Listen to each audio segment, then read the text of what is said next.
So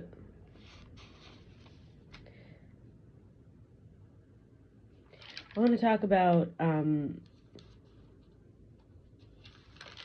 this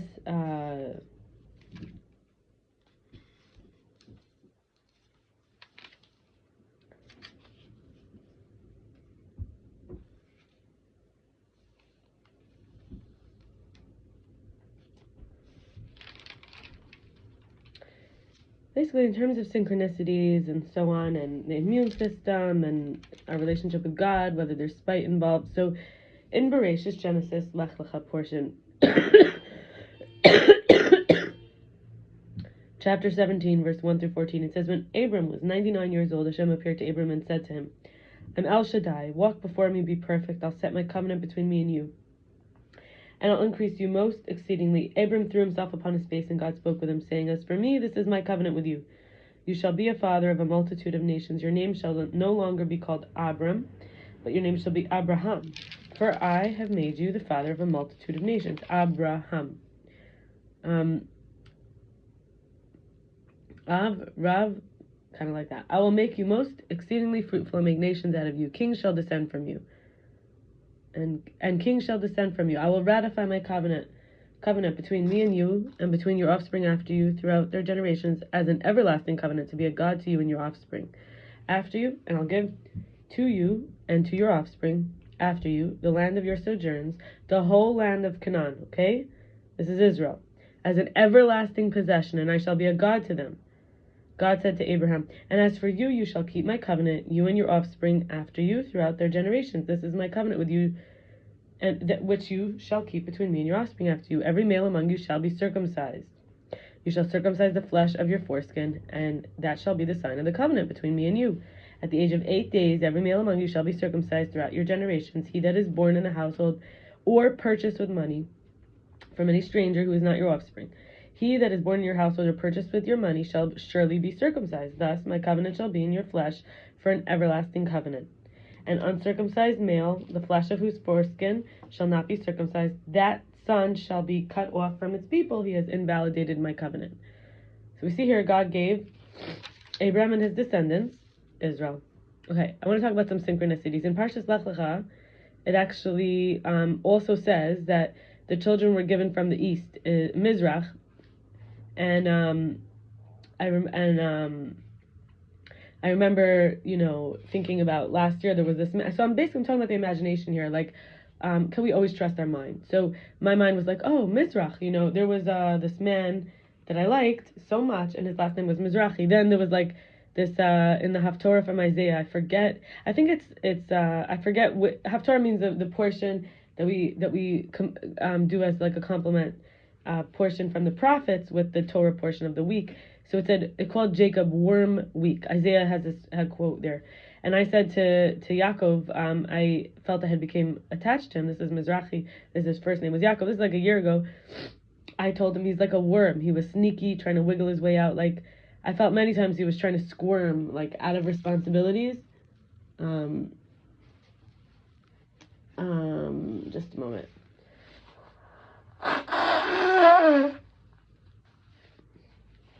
And I want to say that. Okay, so that's just an example, okay? And anyway, he's from the past. But so my point is really that what's on our mind enough to have penetrated the subconscious tracks, and whether it's fear, desires, grief, attachments for safety, shock, loneliness, love, or overwhelm, the imagination can actually start soothing us, self-soothing. And what has become accepted or expected, even though it used to feel impossible or miraculous, can become a subconscious level. So I want to share that, like, I had a crazy dream last night with P. Diddy, who's a famous person. Don't know much about his backstory, but in my dream, his soul came. It wasn't a dream. I was awake, but it was like a vision. His soul came to me, and I felt incredible grief. Turns out he died. He actually died in a jail that they call hell, where people are banging their head against the wall, people get shot, killed in the jail. It's in Brooklyn, called Metropolitan Jail. And it was, I felt like his soul came to me proclaiming he's innocent. He was accused of giving drugs to young women to have relations with men at the party. And I'm thinking maybe he was set up. Maybe there were drugs given to girls who wanted drugs. Maybe these girls had relations with men because they wanted to. Now we could say we should protect our young women. Well, where were their parents, their communities? Why were they even going to these parties? My point is that I felt his soul was innocent, and it just disturbed me greatly. I was having convulsions, like shaking, like as if a loved one died. I felt like I wanted to rip my clothes. I was in true grief. I felt this poor soul. He was innocent, and I just kept crying and crying, shock. And then my imagination soothed me. I had a dream that brought me a lot of comfort. But before that dream, I also had a vision where a bunch of spiritual people from all different lineages who all looked different. There was like Israeli people, there was a shaman, there was a Buddhist kind of person looking like someone from the East, and we were gathered around. There was like an area that would have been the shape of a coffin, but just energy there, like a white energy. And we gathered around, proclaimed him innocent, and I spoke to God, I cried. And then, so that vision was like an imagination soothing me. And then I slept, and in my dream, I felt like there was this entity, like, who turned into my cousin, then a woman, then a man, like, but there was this one entity, I knew it. It was like a psychic twin. It took all these forms, but it was really playful, sweet, fun. It was my person.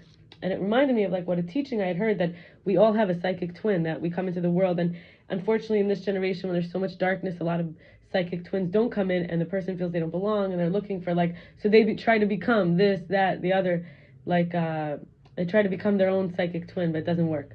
So it's pretty deep stuff. And it's not necessarily from what I wrote to share, like, we're going through, what book are we up to now? Book 10.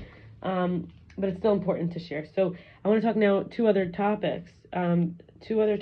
First of all, so we hear that God three, well, there's really an extension. I want to say, in terms of our mental voices, like, so we have the imagination, we have the thoughts.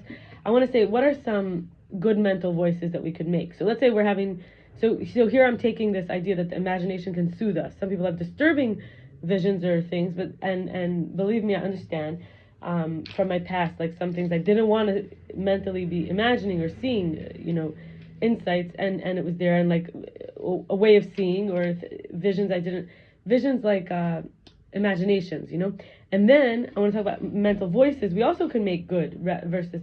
So believe me, I understand there's been plenty of voices that we can hear in our head that are very unkind or mean or scary or say bad things. But now we could say, well, if we could have imagination that soothes us, that's why I want to share that. We could have a voice that says, you don't have to prove anything to be loved or feel precious. You're already worthy and valuable. You're important. You're carrying something special. Or we could have a voice that tells us, just wait, something good's in store for you. A plan is unraveling. A kind, reassuring voice, a nurturing voice. Everything will work out. There's a bigger picture. You'll be happy.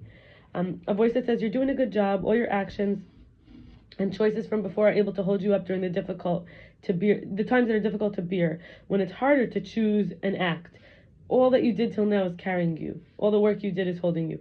A voice that says, I'm not alone. There's a caring presence all around me, protecting me.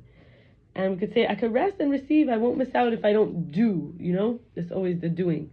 And then I want to talk about being the immune system is, now this idea that like the father, so here I'm talking about kind of like the inner mother. The inner mother's like this nurturing one that sort of has the compassionate grace, reassurance. Then we have the inner father. This is the one that sets limits, discipline, but for protection and predictability. This is also our inner father. So we have inner mother, inner father. We parent ourselves. So inner father is kind of like the one that keeps the immune system. It doesn't let bad things into the house, right? It doesn't let you eat.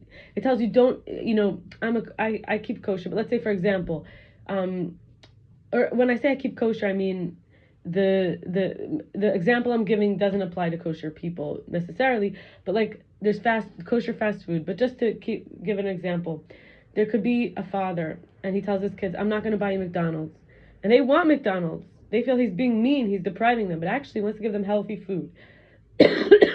Cooks them some chickpea pasta, some potatoes. He gives them some sauerkraut, some good mustard. Like he gives them like a dish, for a lunch that has balance of protein and carbs. Maybe it's missing a vegetable, so he's like thinking, he gave them the sauerkraut as the cabbage just for that meal. Like he does his best with the stuff in the fridge and the cabinet. He's disciplining them, but only out of love, to give them healthy food. He doesn't let anything bad into the house.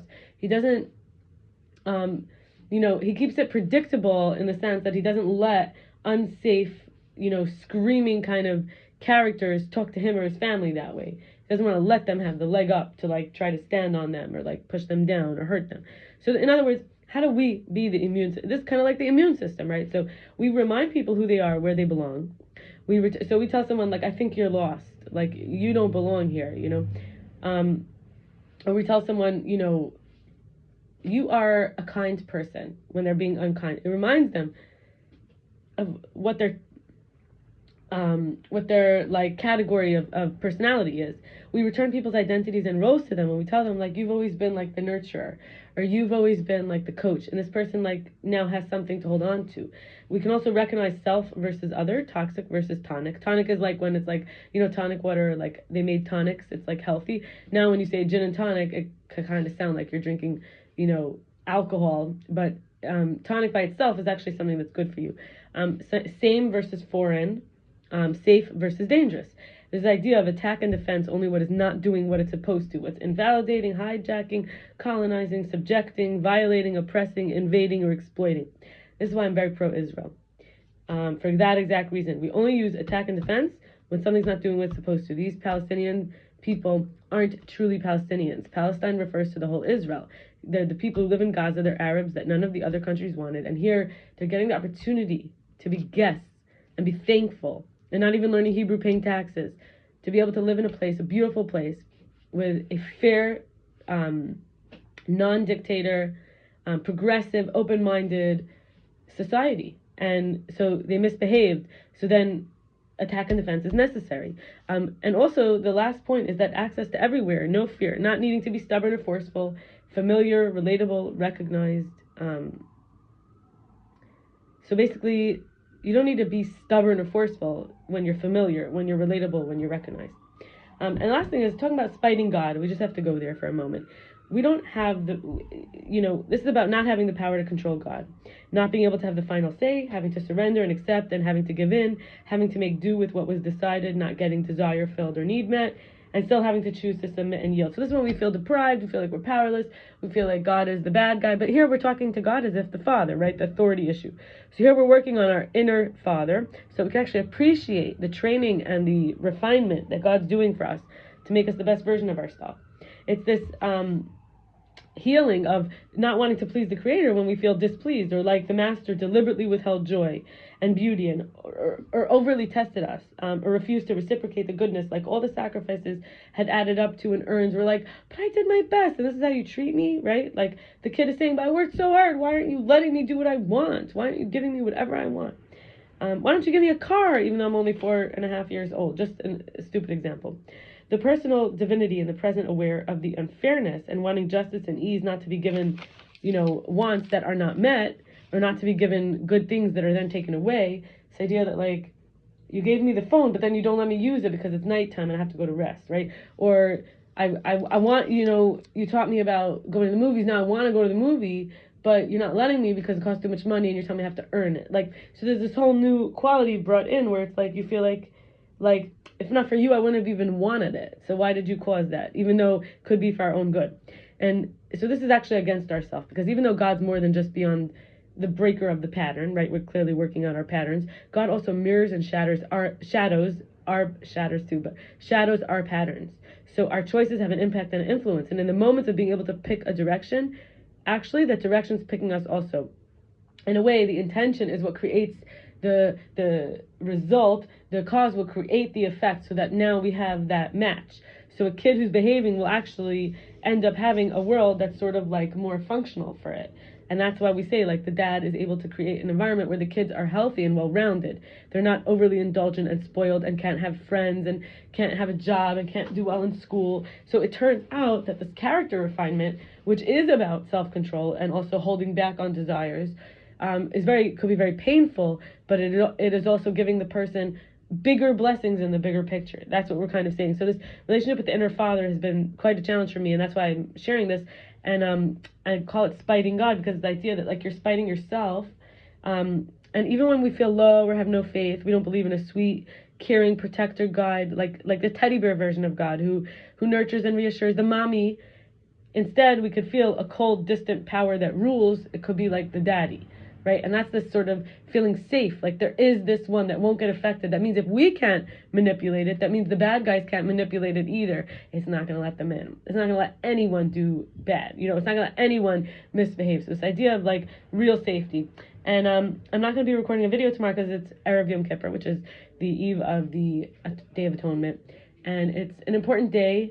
It's the idea that, I can't help but think how P. Diddy passed away, like this idea that if he's innocent, he's like the scapegoat. Scapegoat actually comes from the Torah. It's the time of Day of Atonement. One goat goes to appease the other side, like the devil, and the other side and the other goat goes to God, and they're like indistinguishable goats. They're fair, they're equal, they're equitable. Yep, and so this idea that like we could feel bad for the ways in which maybe it might seem we did things that we could never undo, or that we let someone else be the scapegoat,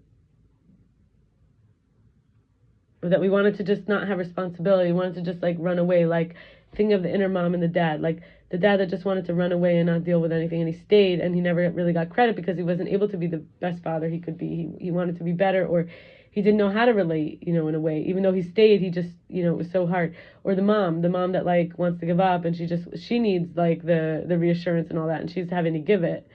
So, in these ways, returning to like these previous versions of ourselves and who we are now, and how it was enough to show up. It was enough to stay, even if we didn't get credit from the outside. That sense that the oneness of all our work, and even without the effects, that it all was by nature like the truth. And may it be so that we all have a seal of this is the first seal. There's a second seal coming.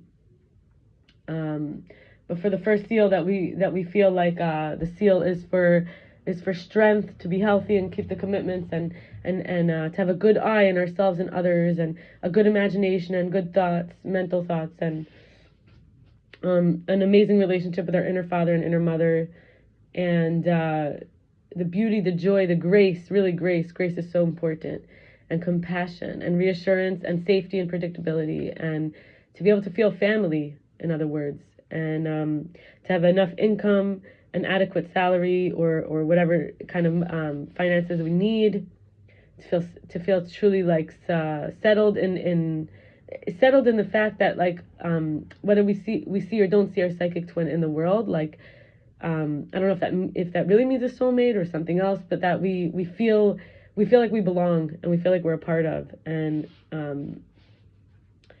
body, heart, mind, and soul in every other way too, like relationally, socially, communally, romantically, that we're living out our soul purpose, mission, and that it satisfies us and fulfills us as we progress through facing forward, letting go of the past, letting go of what has already occurred, and being able to be forgiveness itself, as we also may feel like we need to forgive time for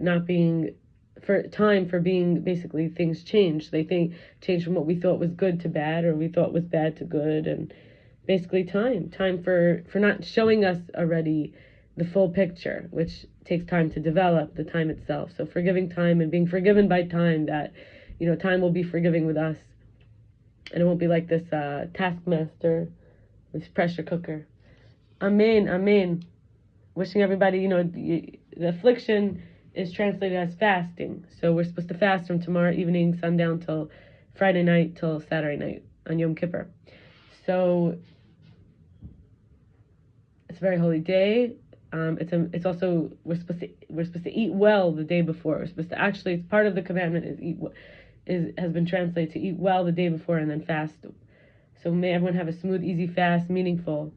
And since it's this year, it's on the Sabbath, and it's actually called the Sabbath of Sabbaths, the Sabbath of the Sabbaths. So Shabbos of Shabbosim. May it truly be holy of holies for each person, wherever they are, with people, alone, in the synagogue, shul, in their home, wherever, for each of us. Bye-bye.